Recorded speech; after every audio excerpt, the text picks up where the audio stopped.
Well, welcome again, everybody. And we're going to get started with the first slide in just a second. But when I left you last time, remember that Ernest Shackleton had gotten within 97 miles of the South Pole. And maybe even more important than that, he had blazed a trail for anybody after him from the same base, at least, around McMurdo Sound to get to the South Pole after him. So maybe the best way to begin is to display what it is anybody following him, at least from the British Isles, would likely do. And the person who was going to follow him was going to be Sir Robert Scott. So here he is, Robert Falcon Scott. If anybody was going to get to the South Pole, everybody assumed by 1909 it was going to be him. He was already raising money to do so. He had the support of the British government ultimately, and the Royal Geographic Society. And he thought of it as his right by now to get to the pole first before anybody else. In fact, the British papers tended to refer to the South Pole as the British Pole, as if there was any mistake about it. Now we'll go to the next slide. And as far as the route was concerned, he was simply going to follow in Shackleton's path. And the way you would do it is you would come in here again to McMurdo Sound, where Shackleton's base had been, in Scott's base before that on the Discovery.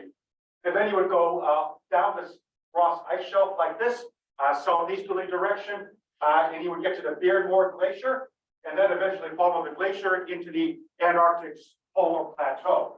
And that would be what Shackleton had tried to do, and that's what Scott would do. And as far as anybody knew, nobody was going to be standing in his way. He was not going to have any competition in doing this. As he was raising money for this great venture, the British Antarctic expedition, beginning in 1909, which is when he was fundraising. But unbeknownst to him, there was actually somebody else who might actually give him a run for his money. Now, it wasn't going to be the American Perry. Perry had already announced that he had no intention to go to the South Pole, at least not anytime soon. And it was not going to be the Germans. The Germans had already said, we're not going to make a try for the pole, at least until 1914. And it wasn't going to be Roald Amundsen. You guys can take a seat anywhere you want. We have some visitors. You won't be interrupting me. You can sit wherever you like. We have a number of very nice seats provided by the town of Bedford, so you might as well take advantage of it. So if you go to the next slide, Roald Amundsen, who remember had found the Northwest Passage, the first person to get through the Northwest Passage, had already announced that he was going to try to get to the North Pole. Maybe by having a ship stuck in the ice and then following the current that way to the North Pole. But he certainly wasn't going to the South Pole, and therefore Robert Falcon Scott wasn't going to have any competitors at all. Well, unbeknownst to him, he was going to have one competitor, and it's this person here. This was quite a surprise. That is Nobu Shirase, a lieutenant in the Japanese Navy, who thought there was no reason why the Japanese ought not to go to the South Pole. Why should the British have this all to themselves? So in 1908, 1909, he was busy raising money for his own venture to the South Pole. He actually had to borrow a bunch of money to do it, but eventually he did set out. He did get into the Antarctic region, but it turned out that he got a little bit of a late start, and he wasn't able to land in 1910 like he wanted to and enter the seventh land on the eastern side of the Ross ice shelf. So he had to wait until the next year. He came back and he did a lot of useful exploring in King Edward VII land, enough to where he won the admiration of no less an authority than Sir Edward David, who had been among those with Shackleton, who had found the South Magnetic Pole a few years before.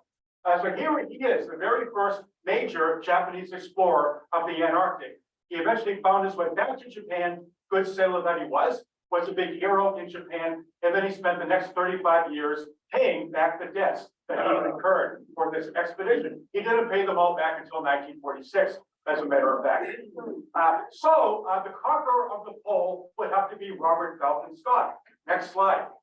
By this time, 1909, as he was raising money, he had gotten married, and this is his wife, the redoubtable Kathleen Bruce Scott, who we met in 1907. She was a direct descendant of King Robert the Bruce of Scotland, hence the name Kathleen Bruce Scott. And as you all know, she was also a direct descendant of Czechoslovakia, Rangavi, the Grand Pulse of Czechoslovakia. Not stuff that anybody and she was actually a sculptor of some renown, a very remarkable woman. When they got married, she and Robert Falcon Scott, Auguste Rodin was actually a guest at the wedding. She knew all kinds of people that Robert Falcon Scott, a captain in the Royal Navy, would never have met otherwise under any circumstances. She was a friend of Gertrude Stein. She was a friend of Isadora Duncan, the famous experimental dancer. She was a friend of Picasso. And since she actually had some practical nursing training, she also was a person who helped as a midwife deliver Isadora Duncan's illegitimate child. Oh, yeah. She actually had quite a life. And in addition to that, she was a confirmed humanitarian.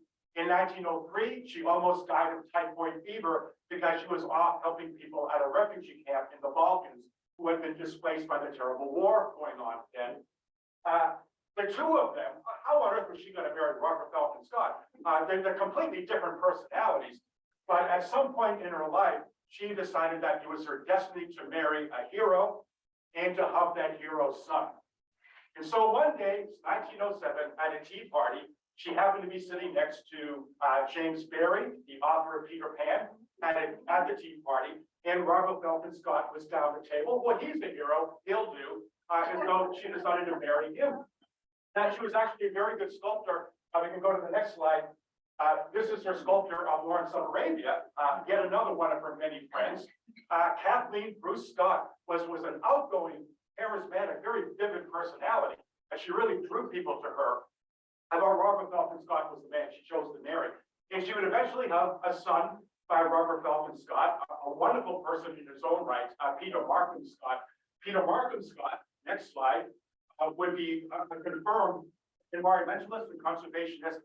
He would design the logo for the World Wildlife Fund, which he helped found, as I think I pointed out in the previous presentation, during his long life. And among other things that I think is interesting about their son, Peter Markham Scott, was that he actually gave a scientific name to the Loch Ness Monster, Nissoteris rhomboteris. Nissoteris rhomboteris.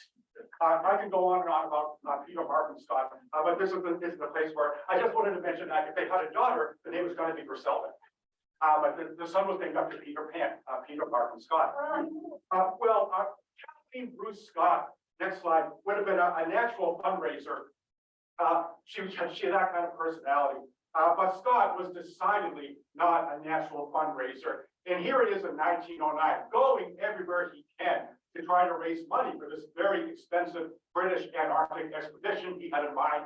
It was going to do all sorts of scientific research, and it was also going to try to get to the South Pole. That was the idea. It wasn't easy to raise money because the year was 1909.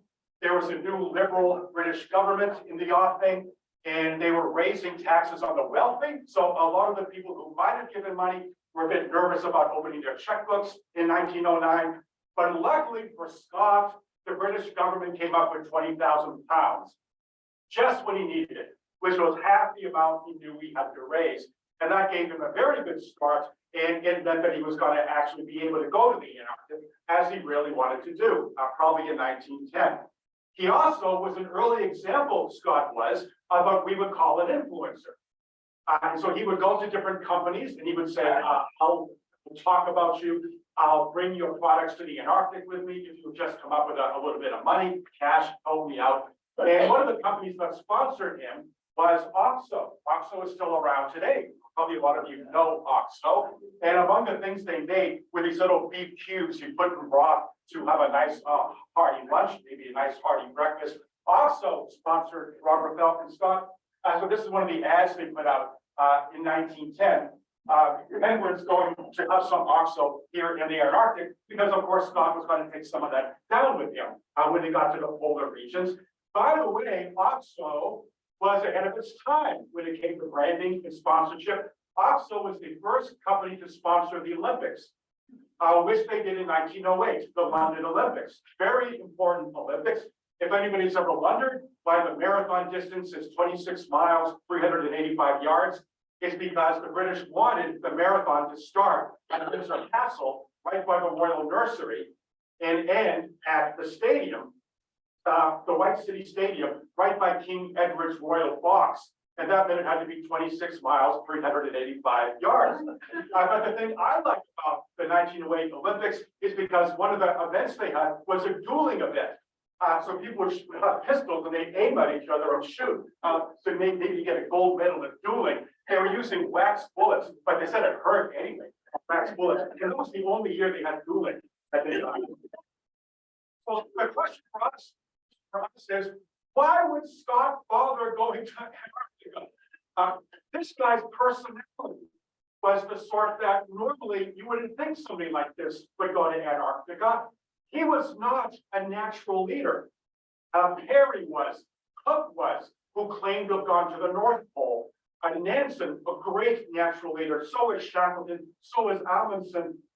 Them had charisma, they were inspiring, people wanted to follow them, they were meticulous in many cases, in particular in their preparation.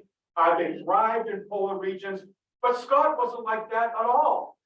Scott was insecure, he was aloof, he often doubted himself, and he had no natural predilection for the Antarctic or the Arctic for that matter. When Roald Amundsen was just a young kid, he would stay up late at night reading books about the Franklin expedition. He always wanted to go to the Arctic, but Scott wasn't like that. Scott probably never would have thought of going to the South Pole if he hadn't happened to see Clement Markham going down the street that day. That we talked about a couple of weeks ago, when Scott needed money and something else to do. And now here he was in this position of being the one the entire empire was putting its hopes on. And ultimately, that's why he probably felt he had to go. He really wasn't equipped as a leader for this sort of thing. He wasn't born to do it, but I think he felt he had to do it by now in 1909. He had a duty to the empire, a duty to the British to be the first there. So despite everything, despite the fact that this wasn't naturally what he probably ought to have been doing, he began raising this money in 1909. Allow me, please. So next slide. Ask for money he did. So there were going to be plenty of people volunteering for this venture.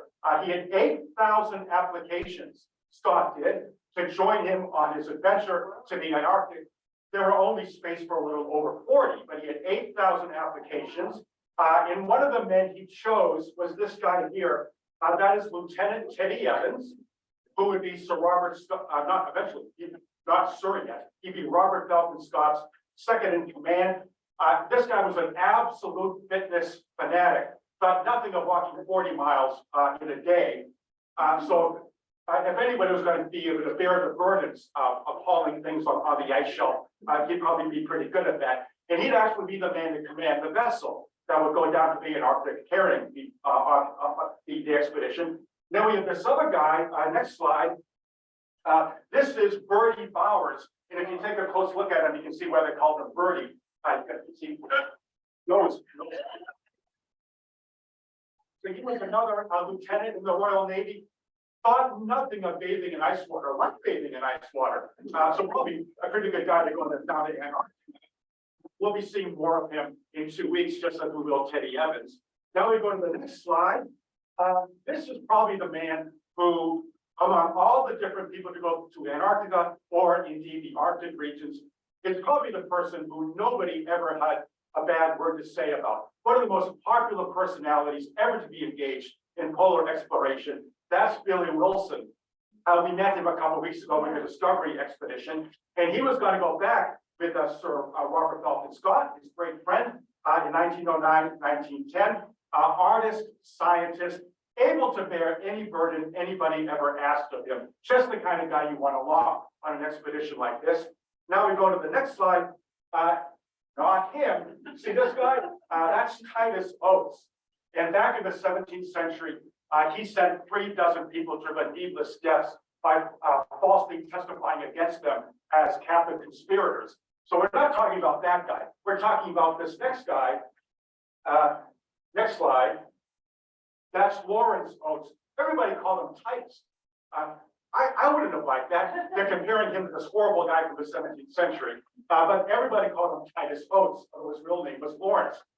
He was an army officer, and he was going to go south with the expedition And there were several reasons why this guy was really desired by Scott to join him.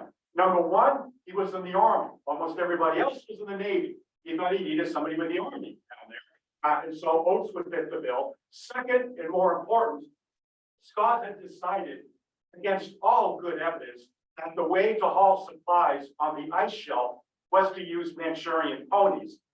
And this guy knew everything about horses. He's an expert on horses, the kind of guy you want down there at Antarctica with you.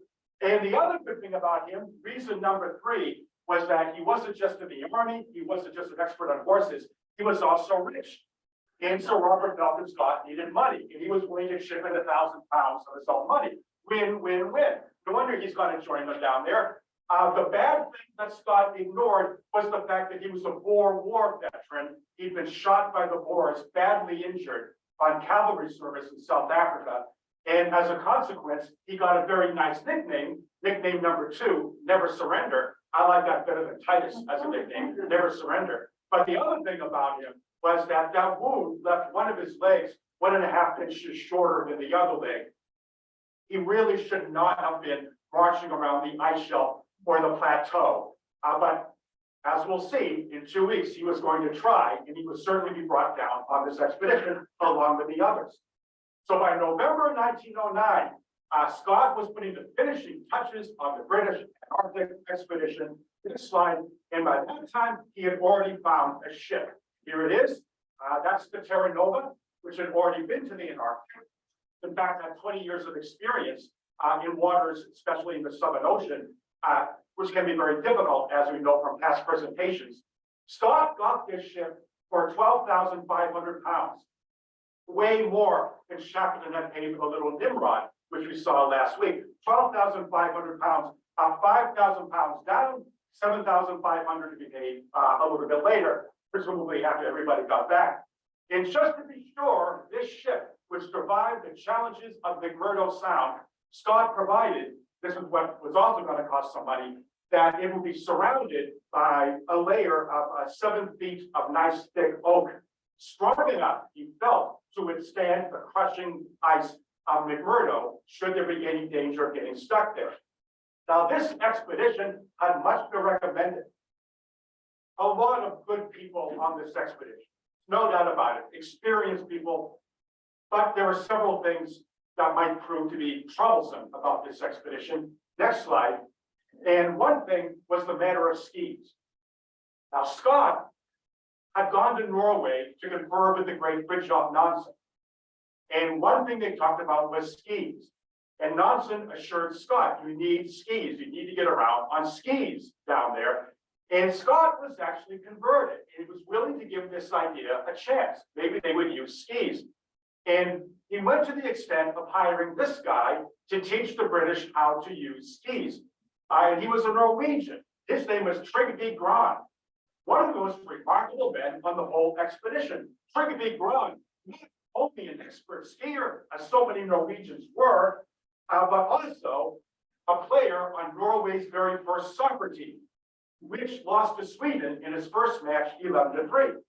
And later on, even after that, he was the first person to fly across the North Sea from Norway to Great Britain, and he landed there the day before World War I started. Amazing guy. Later on, in order to put a negative cap on the whole story, he made the mistake in 1940 of joining the forces of Quisling in Norway, thus betraying his country and coming within an eyelash of being executed in 1945 because of that. But he was a very good ski instructor, and if everybody had listened to him, the story of the Scott expedition might have been different. But the fact was, the British were ambivalent about skis. They listened to him, but they didn't do the proper training. They didn't use skis often enough or persistently enough. They were certainly never as good at it as they might have been if many of them had applied themselves. And one of the reasons for what we'll see next in 2 weeks to be the unfortunate story of the Scott expedition had to do with the improper use of skis, despite Gran's very good instruction. Now, what Scott did hope to use, at least between McMurdo Sound, Ross Island, and the Beardmore Glacier, Now we go to the next slide. Were these things. And so this is what he was going to bring down to Antarctica, motorized sledges. And the idea was to start these things up. Imagine all the supplies they can take from Ross Island into the ice shelf in order to establish depots at different points of the ice shelf on the way to Beardmore Glacier. The idea that Scott had was a good idea. The first summer they're there in Antarctica, lay a bunch of supply depots on the ice shelf, and then next year take a smaller party, go up to the Beardmore Glacier, maybe make it to the pole. But this would be a very good thing for laying supplies. Not a bad idea. These things were the precursors of the famous snowcats, which to this day are very good about traveling in Antarctica. But nobody knew if these things would actually work when they got down to Antarctica. Nobody knew if the engine would work down there in polar conditions. So what Scott was really going to depend on were Manchurian ponies. And that's why Titus Oates was there. He was going to take a few dogs, about 33 huskies, Siberian huskies, but he really never had the heart, as we've seen before, to use dogs properly. So it was going to be ponies and motorized sledges, at least as far as the Beardmore. And once they got to the glacier, it was going to be man-hauling those sledges all the way to the pole. So that's the plan. If all went well, sledges and ponies on the ice shelf, laying supplies, one summer. Then the next summer, we're all going to go, smaller parties. We get up to the Beardmore, and after that, we're going to man-haul the sledges. Now this raises a question. Why? Go to the next slide. Why would you do it that way? Nansen was very clear. You can take dogs all the way. Dogs are the way to go.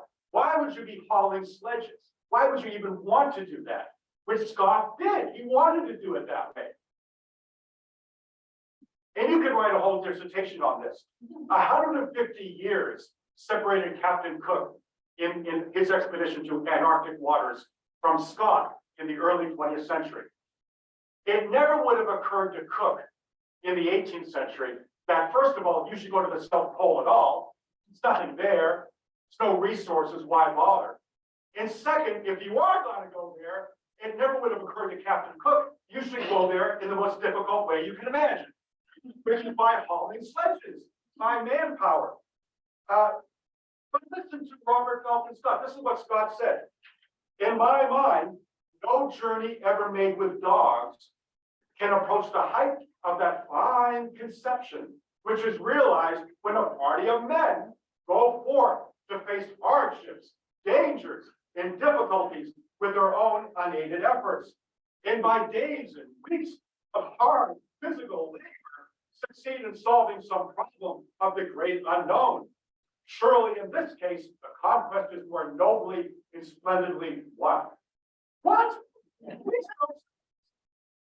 It's like we sent Apollo 11 up to the moon. We have these things called computers. But NASA said, we don't want to put a computer in there. That wouldn't be sporting. That's too easy. Aldrin and Collins and Armstrong, they'll just be in control of everything. And not going to have anything to do with controlling any communications or inboard systems. The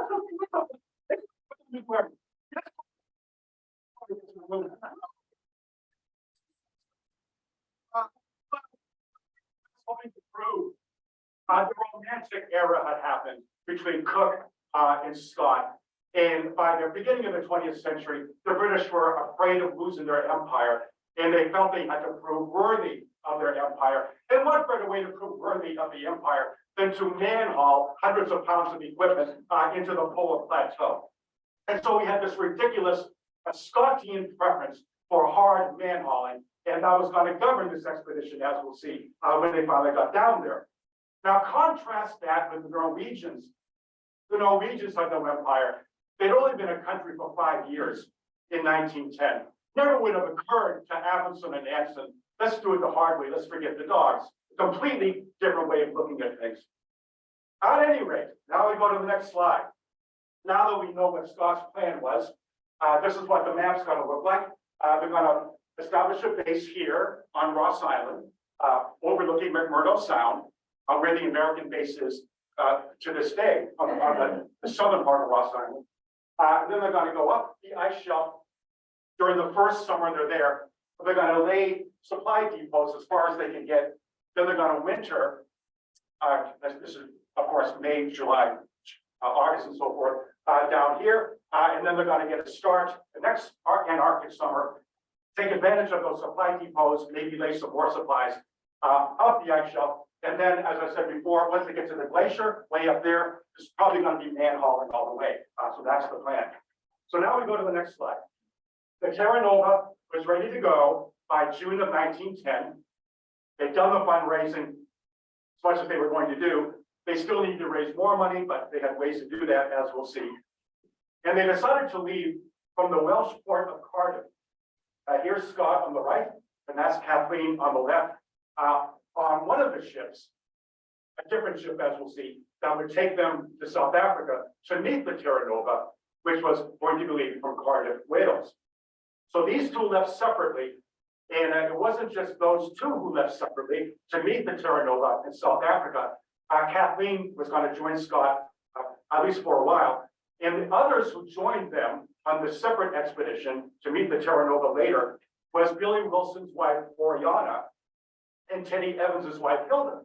So there's going to be two other wives with Kathleen on the way to Indian Oceans, eventually to Australia. And predictably, Kathleen soon found out she had nothing in common with Oriana or Hilda. And she wrote at some point that she thought the world would be much better off if it contained nothing but babies and men. She was so fed up with these two. And the three of them could eventually get into such a gigantic shouting match in New Zealand that Titus Oates, who heard it all, wrote later that the closest thing that sprung to mind to him were the remnants of the Chicago stockyards after a really good day. That's what that was like. But why were they going to South Africa, Australia, and New Zealand? They were going around South Africa to get there. And of course, the reason they did was they wanted to raise more money, which they did. It was a pretty successful expedition. But they also wanted to take on the ponies, the Manchurian ponies. Next slide. And therein lies the story. Oh, we're almost there. We'll get to this in a second. Now, Titus Oates was the expert on horses. So if anyone was going to buy the horses in Manchuria, Siberia, it should have been him. He would know what he was looking for. But for some reason, Scott did not send him to buy the ponies. Scott sent a different guy to buy the ponies all the way down the Trans-Siberian Railroad to where the ponies were in Manchuria. And that guy was Cecil Meares. The only problem with this plan was that Cecil Meares knew nothing about horses. He knew about donkeys. He bought a few pretty good huskies in Siberia, but he knew absolutely nothing about horses. Here's what he had to go on. Robert Falcon Scott believed that the darker the ponies were, the worse they were. So if you had a dark complected pony with dark fur, you can't depend upon that pony. What you need is a white furred pony. How much scientific evidence is there for the proposition that the fur of the pony governs the temperament of the pony? And I will answer that question. There is none. But that didn't stop Sir Robert Falcon Scott. Those were the instructions he gave to Meares. So Meares had to look for these white-haired ponies, not knowing anything about horses anyway. And he eventually bought about 20 of them for £5 a piece. And when Titus Oates first saw those ponies, his jaw just dropped. He says, "These are awful." He said, "The greatest lot of crocs I've ever seen," according to Titus Oates. And he told Scott, "These ponies will never do. These ponies are never going to make it. I can't believe we were saddled with these ponies." But there was no help for it then. They had to make use with the ponies that they had. And the only bright spot was that Oates had all this money. He could buy a bunch of fodder for them that otherwise Scott probably wouldn't have bought. But that was the only bright spot. And what was now yet another dark cloud surrounding this expedition. Not only were the members of the expedition not that good on skis, and never would be very good on skis, but they also had ponies that were not much good themselves. So the only bright spot that they had perhaps was the knowledge that they could take their time, do some science once they left Australia and New Zealand and went to Antarctica, and then use Shackleton's route eventually to get to the plateau. Scott's idea was to spend as much time in Antarctica as he could doing good meteorological and geologic research And he had told the Royal Geographic Society that we're really a scientific expedition. The South Pole is only secondary. He really did believe in the need for science. He was going to do some very good science when he was down there. And so just before he left Australia and New Zealand, maybe feeling pretty good about all this, all of a sudden, he got very unwelcome news. And he wasn't prepared for this. A telegram arrived when he got to Melbourne that Scott could read. And the date is October 12, 1910. And the telegram read as follows. And it was from Amundsen. Beg to inform from going south. Amundsen. What had happened? Amundsen, everybody knew, was planning to go to the North Pole. And the idea was to take, next slide, this famous ship, the Fram, which in Norwegian means forward. A ship that was about 20 years old by 1910. And that ship was built for the special purpose of getting locked in ice. And it's difficult to tell maybe from this slide, but the design of the Fram was such that if it was beset in ice, the ice wouldn't crush it like this. The ice would push it up so that the Fram could ride the ice on the current wherever it was going to go. And that's how Roald Amundsen in the 1890s proposed to get to the North Pole, riding the ice, riding the current. Next slide. It was on that famous expedition that Amundsen actually did ride the ice for a certain point for several years on the ice cap. When he finally decided, you might remember from last year, that the Fram wasn't actually going to get to the North Pole, he finally decided to go to try to get there himself with one other companion, Ivar Johansen.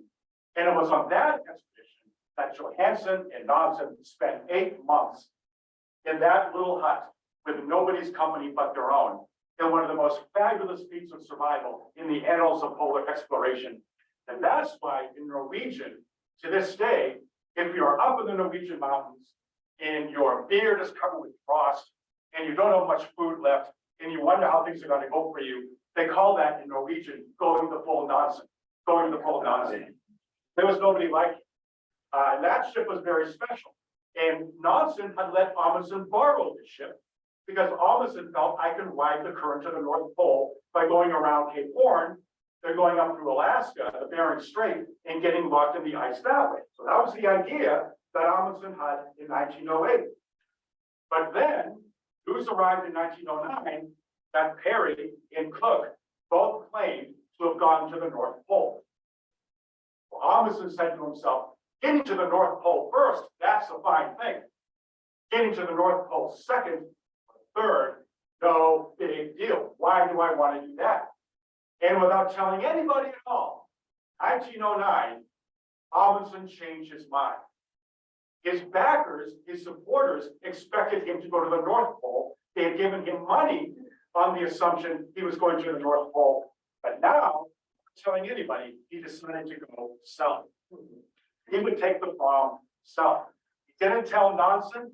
He didn't even tell his brother Leon, who was his trusted fundraiser. Why wouldn't he tell anybody that he had changed his mind?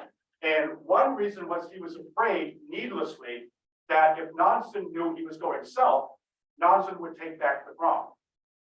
He needed the Fram. That was true. Next slide. The next reason we think was that he was afraid if he announced he was going to be competing with Scott to get to the South Pole, that the British government would protest and the Norwegian government would fold and prevent him from leaving. And the reason was the Queen of Norway was the daughter of Edward VII. And that's Queen Maud of Norway, who I think is the grandmother of the present King of Norway.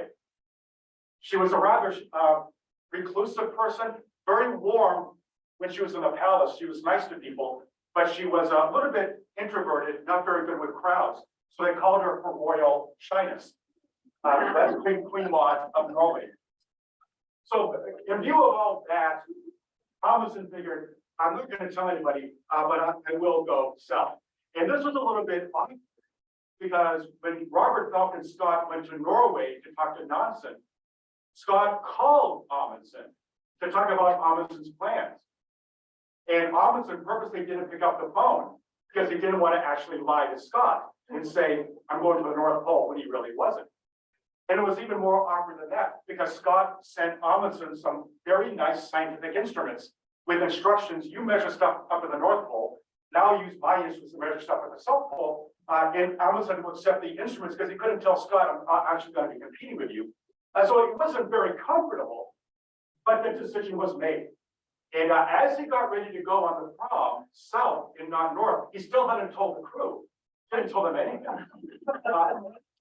And they must have wondered what's going on, because one thing that Amundsen loaded onto the ship in Norway were over 100 Greenland sled dogs. And the crew must have wondered, why are we loading the dogs in Norway? Why do we do this in Alaska? We're eventually going to get to Alaska. Why do we load the dogs on now? But if they wondered that, they didn't say anything. They didn't pipe up. So down from Norway they go, and only when they got to Madeira, famous island under the flag of Portugal on the Atlantic, very far south, did Amundsen call the crew together and say, by the way, we're going to the South Pole. We're going to the South Pole. And he said, all of you can leave. You don't have to be with me. He had his crew, the complement of the expedition is about 1/3 the size of Scott's. It's much smaller, much leaner and meaner. But he told the crew, you can all leave if you want. And they all said, no, we want to go with you. And so the prom would indeed go south. And he then sent Leon back to Norway to send that message to Scott from heading south. And now Scott knew he was, whether he wanted to or not, in a race with Amundsen, the famous Norwegian explorer, to get to the pole. And by the way, many people disagreed with this. The British thought this was underhanded. The leader of the Royal Geographic Society called Amundsen a blackguard for doing this. Nansen, however, really, Amundsen should not have worried about this. Nansen was fine with it. He understood this perfectly well. He would not have taken the prom back if he knew beforehand. But at any rate, even though to this day people debate whether this was sporting of Amundsen, not to tell anybody to the last minute, he was not going to change his mind, and he was going to go. He was going to go south. Amundsen's philosophy of polar travel can be summed up in about 6 words: dogs, dogs, and more dogs. That's how you get to the pole. Dogs, dogs, and more dogs. And those he had over 100 Greenland sled dogs, and plenty of skis, and plenty of men who knew how to use skis. Although this is an uncomfortable thought for many, it was often said that Norwegians were born wearing skis. And in fact, they were very, very good at it. Way better than the British could ever have been. And he was taking very appreciable stockpiles of food, nutritious pemmican, a new kind of pemmican, nice and laced with vegetables to help keep the men healthy and free of scurvy. And he was going to build up plenty of seal meat on the depots on the Ross Ice Shelf, also a very good hedge against scurvy. He had everything planned. The prom, which was an unbelievable ship, was not only crammed with provisions, but also enough stuff to keep the men occupied over the winter, the long, dark Arctic winter, including a library of 3,000 books, not to mention records and a Victrola to play them on, so that everybody would have fine time in the hut wherever they happened to go. Oh, where was he going to go? Next slide. That was the question, because there was one way to get to the pole that everybody knew now, which is the Beardmore Glacier from McMurdo. But obviously, Amundsen couldn't go to McMurdo. He had to find some other place to land. And his idea, as we see here, was to land on the other side of the ice shelf, right about here. Now called Little America, as you can see on the slide. And the disadvantage of that was that, of course, he had no idea about what the hinterland looked like whenever you got past a few miles on the ice shelf. So Scott would know all of this, but Amundsen had no idea what was here and no idea how to get across the mountains. He was going to have to figure that out and explore for himself. That was the disadvantage. The one big advantage was there on the left-hand side of the map, he was 60 nautical miles closer to the South Pole than Scott would be on Ross Island, landing, as we'll see, at a place called the Bay of Whales.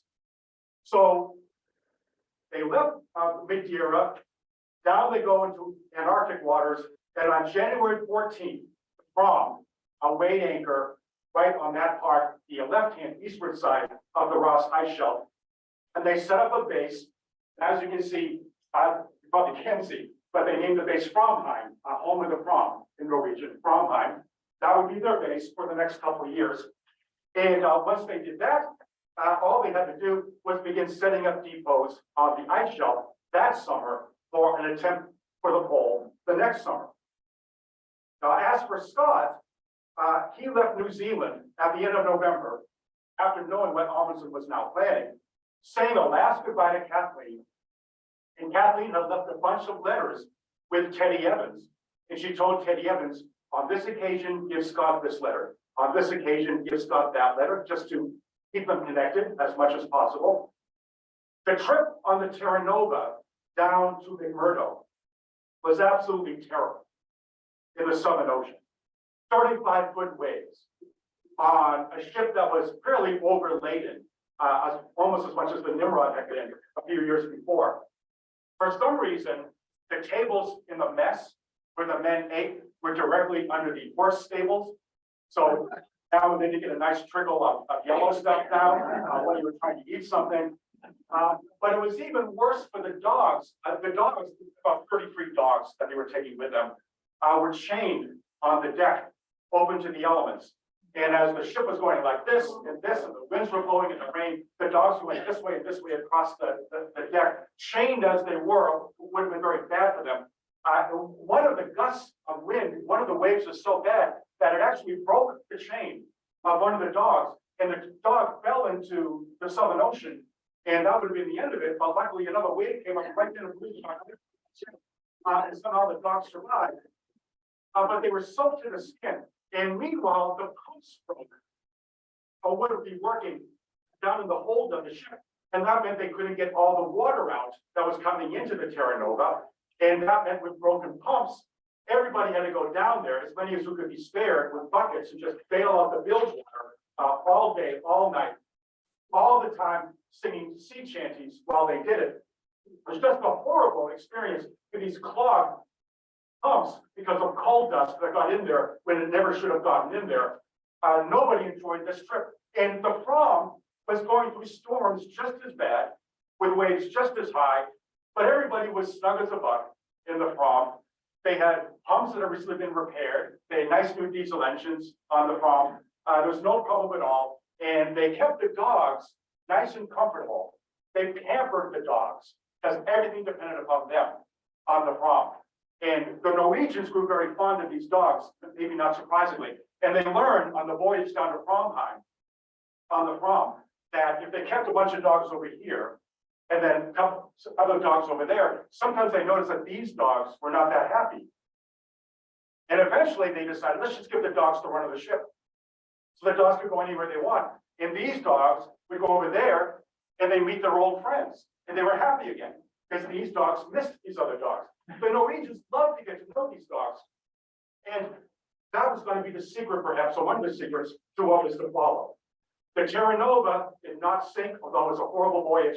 The Fram was fine, and on they went. And finally, second week in December, they began seeing their first penguins, and they eventually established their base. They came in sight on Mount Erebus on Ross Island. Next slide, I think. What Scott wanted to do was establish his base here at Cape Crozier, which, as you can see, is right there on the ice shelf. But they couldn't land there. The seas were too rough. So what they decided to do ultimately was go back into McMurdo, and they established a base here at Cape Evans, way far away from where they wanted to be. That was named after Teddy Evans, second in command, who captained the Terra Nova. But this is where it gets confusing because there was another Evans on the expedition, and his name was Edgar Evans, petty officer in the Royal Navy. Edgar Evans was a big, strong, burly type. Scott really liked him. But Teddy Evans never really liked Edgar Evans. And one reason was, in New Zealand, Edgar Evans had been carousing the night before they left. And he wasn't back at the ship in time. And he was in such a hurry to get back to the Terra Nova that he fell in the harbor. And they had to actually fish him out of the harbor. And Teddy Evans said, you can't come with us. We can't trust you. He banned Edgar Evans from the expedition. Scott agreed. And then Scott changed his mind. And Edgar Evans came on to the Terra Nova. Teddy Evans began losing his faith probably at that point in Captain Scott's judgment. And he would not be the first one to feel that way as the expedition went on. So the first few days here, this is where they were again, at Cape Evans. The first days as they were as they were landing the supplies were not without incident. For one thing, they began unloading the motorized sledges. And they didn't take proper account that the ice was a bit rotten where they were unloading things. So one of the sledges went right through the ice into the bottom of McMurdo Sound, which means they only had 2 sledges left at that point. And then another thing happened, rather interestingly, the expedition had a filmmaker along, and his name was Herbert Ponting.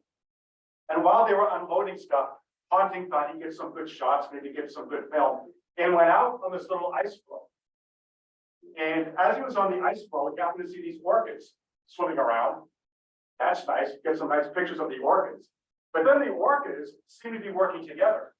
And they were bumping up against the ice floe, and then bumping from beneath the ice floe, apparently trying to dislodge Ponting from the ice floe. And Ponting began to think to himself, what would it be like to be eaten by an orchid? And he said to himself, the first bite would not be too good. Maybe I wouldn't feel the second bite though. So as he was thinking that, finally, he was able to find a way to get onto the rest of the ice and abandon the ice floe, much to the satisfaction in relief of Captain Scott, who had been watching the whole thing with increasing dread. But Ponting was able to get to safety. My favorite incident of those first few days on McMurdo, on Ross Island at Cape Evans, happened in mid-January, when Captain Scott decided to take a little expedition south on Ross Island, and he's going to go down here to Hut Point, and that's where the Discovery had left a hut from a few years before, and he wanted to see if anything was left there at the hut, and he knew that Shackleton had been there a few years later, 1907, 1908, so maybe there was some supplies at the hut. Scott wanted to figure it out. So he goes down there with a few others to the hut, and he gets there and he notices that back in 1908, somebody had left the window open. And I love that story because we've all been there and we're going on a trip. We get 50 miles down the Mass Pike and we say, wait a minute, did I leave the window open? So I like to imagine Shackleton going home in the Nimrod saying, wait a minute, did I leave the window open? Well, apparently he had, and everything was covered with snow and ice, and not much of it was going to be usable. But some of it would be, and ultimately, at least there were reasons to believe this expedition would have enough to get by, at least for a couple of years. And we'll see in a couple of weeks that lack of food was not their problem, but they would have other problems. And those problems began to surface here as we near the end of our presentation in the very first summer down there in Antarctica. So here we are, January of 1911.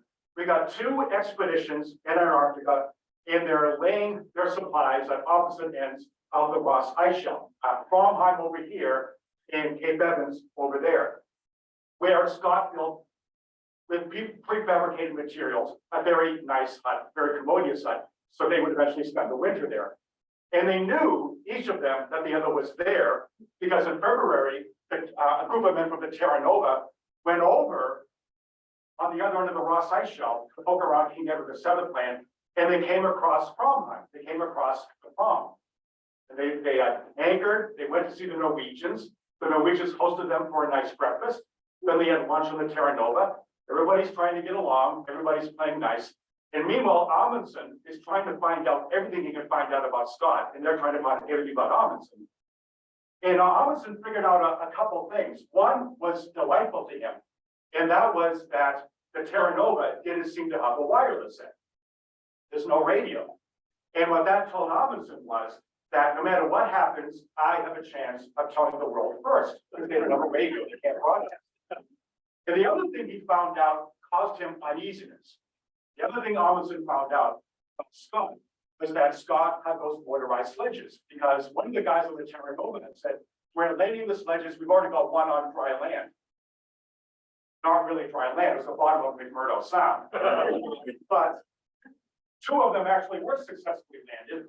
And now Amundsen's got to be worried about that. If those motorized sledges actually work, maybe the expedition, Scott, could have a bunch of supplies on those sledges. Maybe they get really far into the ice shelf in these things. Maybe that will give them an advantage because they already know the route after all, up through the glacier.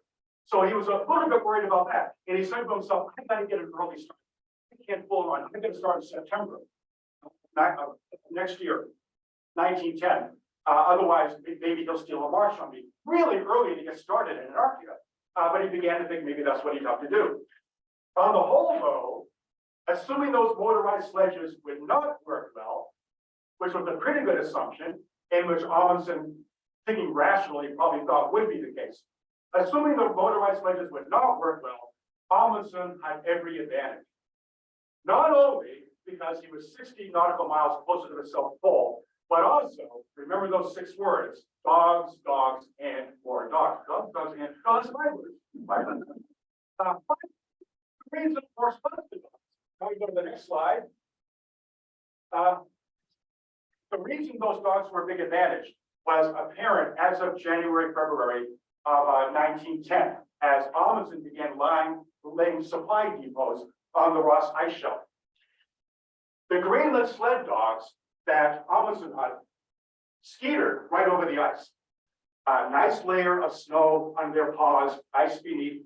They made extremely good time with supplies to lay the depots. One day, they almost made 60 miles on the ice shelf, which is unbelievable. But their average time, day by day, was 20 miles for those dogs. One reason Scott didn't trust the dogs was that he had gotten into his head that dogs in Antarctica on the ice shelf would always be blinded by the snow that would be blowing in their face.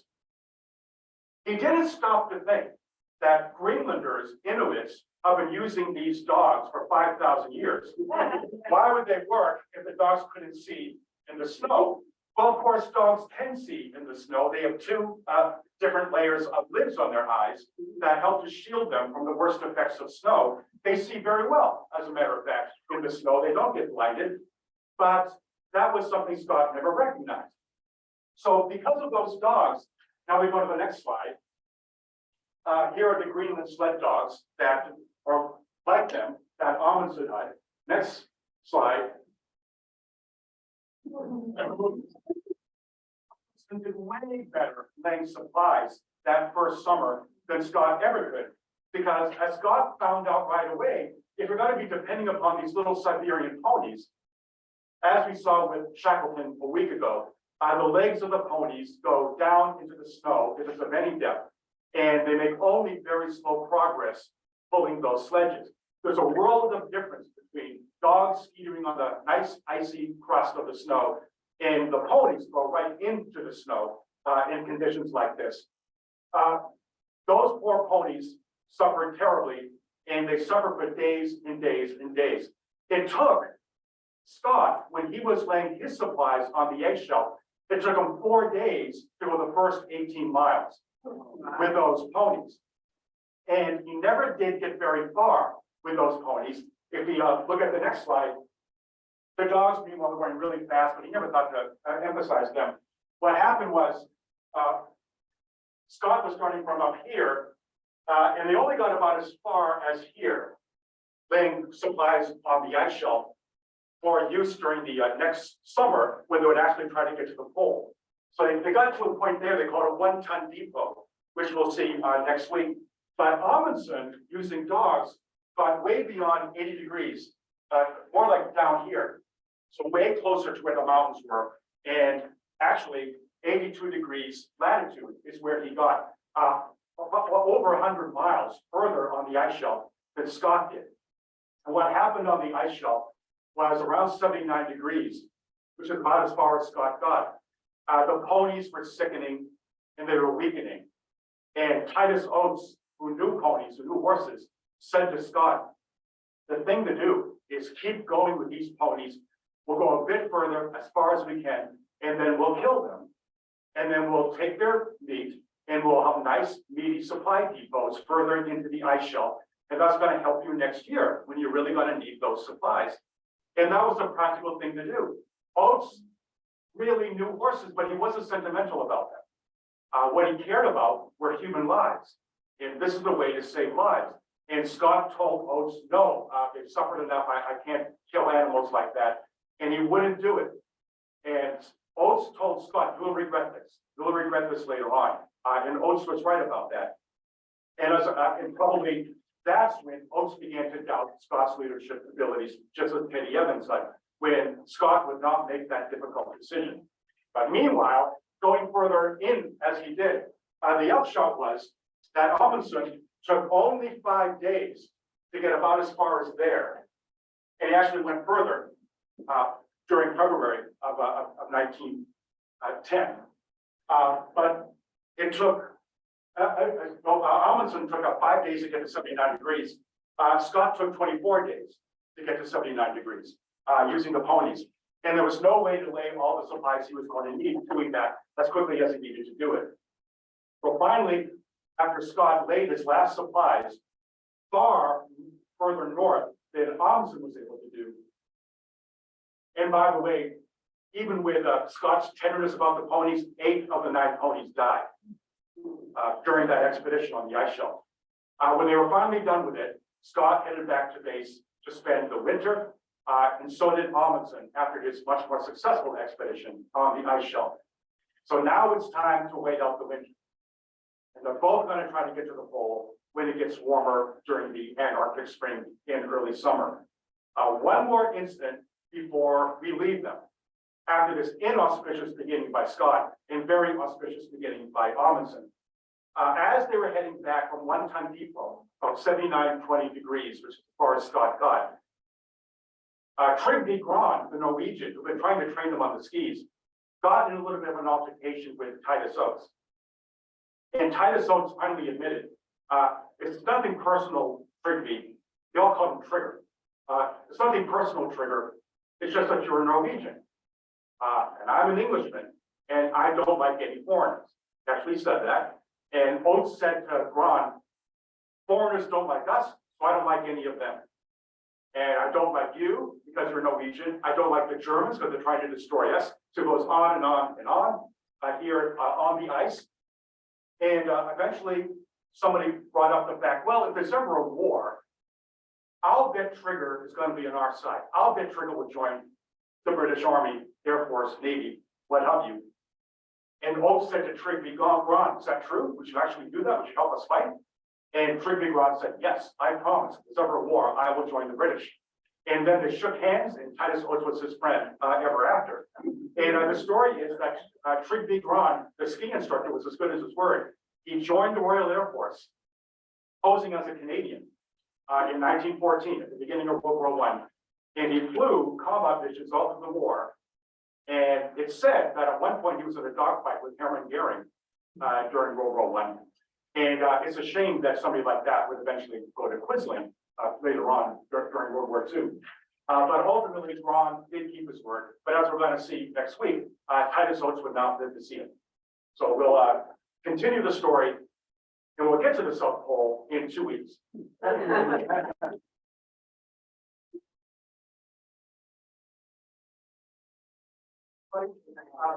You're probably up the Super Bowl is anybody. Go ahead. So Scott was using ponies. Yeah. What happened to the motorized sledge? Oh, the motorized sledges did not work very well. He'd strap them up, they'd go a little bit of a distance, but what happened with the engines would have to work so hard in the cold, they would actually overheat. And they would always have to be repaired. So they'd stop, they'd be repaired, they'd stop, they'd be repaired. Eventually, they more or less gave up on them. So the sledges it was a good idea, but they didn't work. Yeah. Anybody else? Okay, then I'll see you in a couple of weeks. Thank you all for coming. Wonderful. Oh, yeah, thank you. I did.